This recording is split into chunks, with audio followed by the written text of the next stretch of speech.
That's one small step for man, one giant leap for man. You're in space, you can't do that. One giant leap for mankind.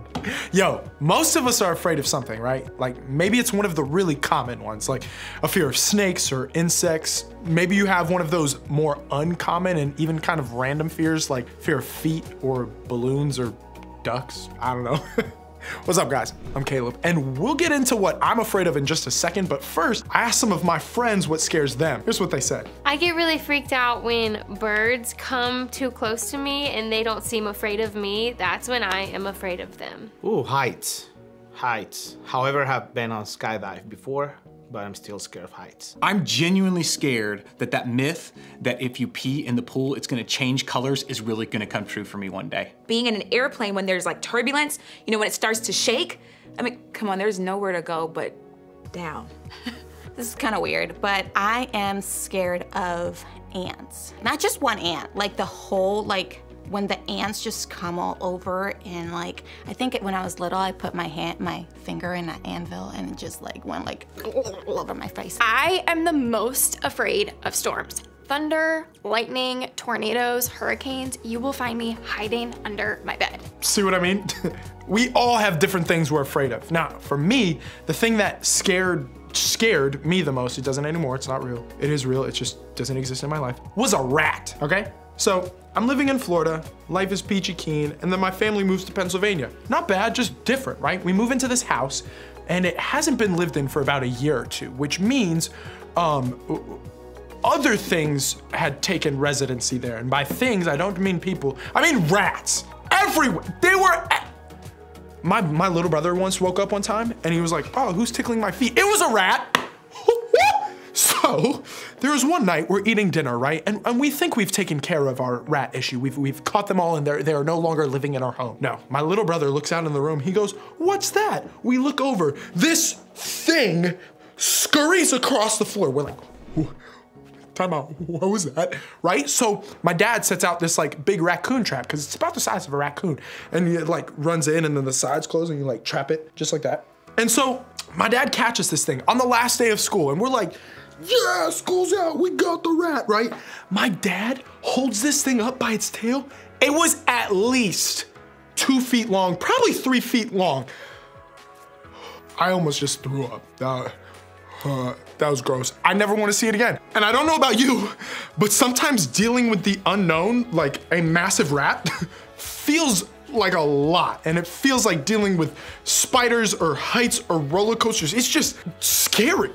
And in other words, lots of change can be scary. Maybe you can totally relate to this feeling. Maybe like me, you felt fear when you've gone through a change in your life, like moving into a new house and having to relocate. Like maybe for you, it's your first day at a brand new school. Thinking about where you're gonna sit at lunch, or if you're gonna be able to find your locker, or what are other people gonna think of your first day of school outfit?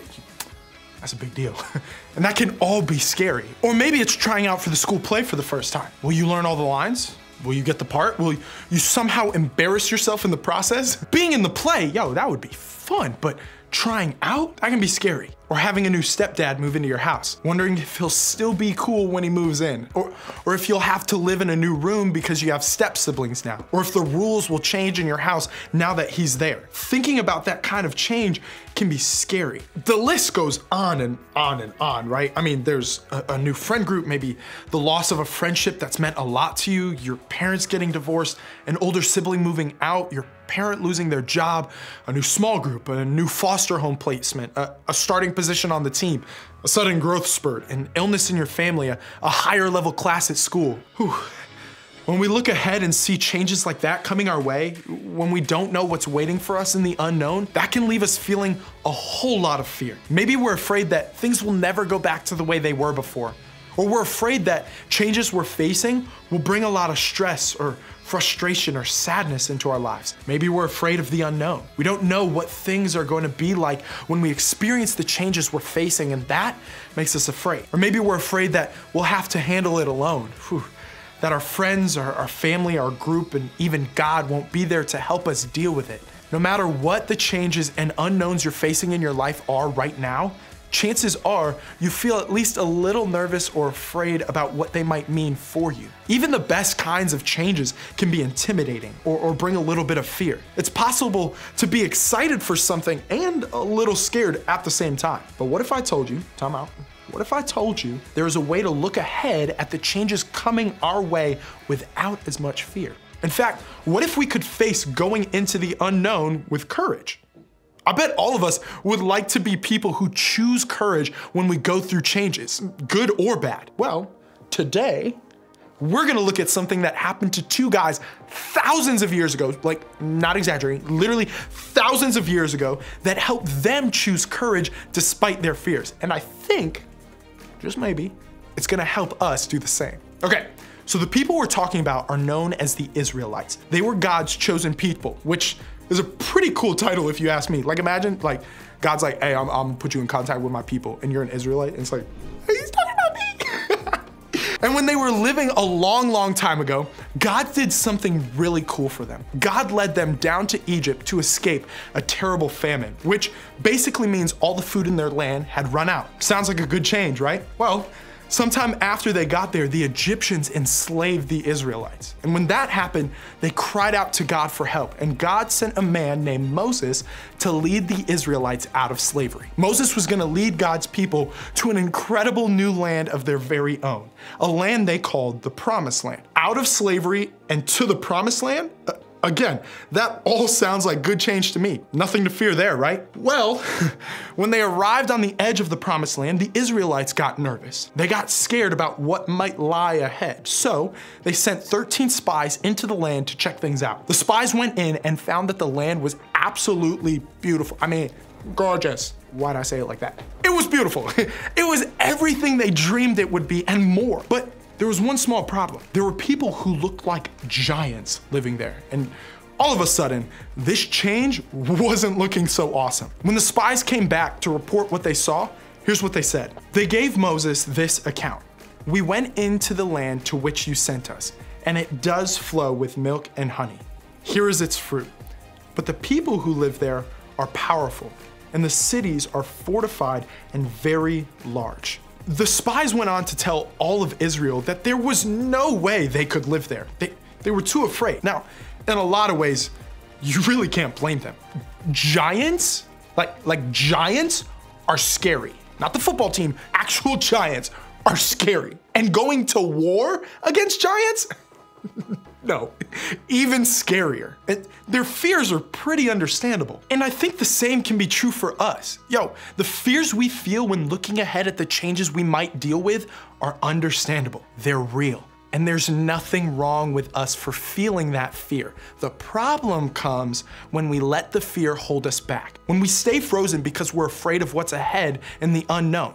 That's when we risk missing out on something that could turn out to be pretty awesome. That's what happened to the Israelites. They were too afraid to conquer the land that God had promised them. Well, all of the Israelites except two. Two of the spies, Joshua and Caleb, heyo, came back with a completely different view of things.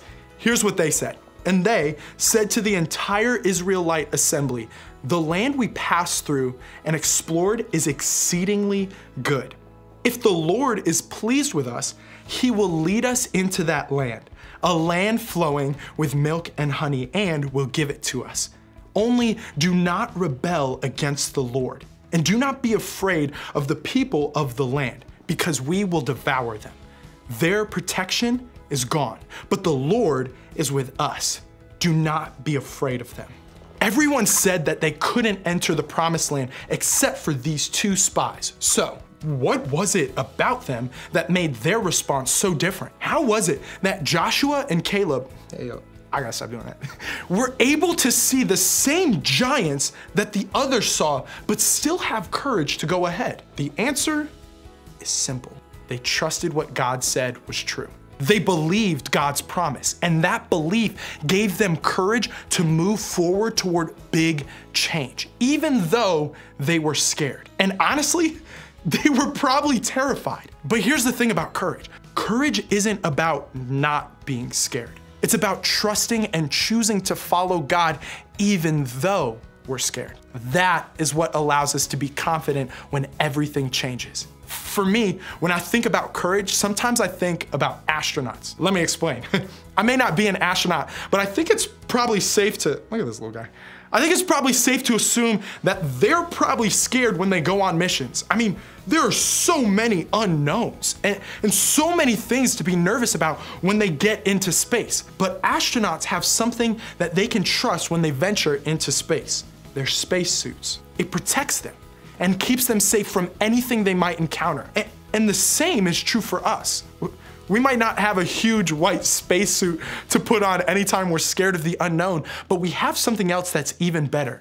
We have God. Even though we may be scared about what may be in our future, we can trust that God is bigger than anything we could possibly encounter. We can be confident when everything changes, because God is bigger than anything in the unknown.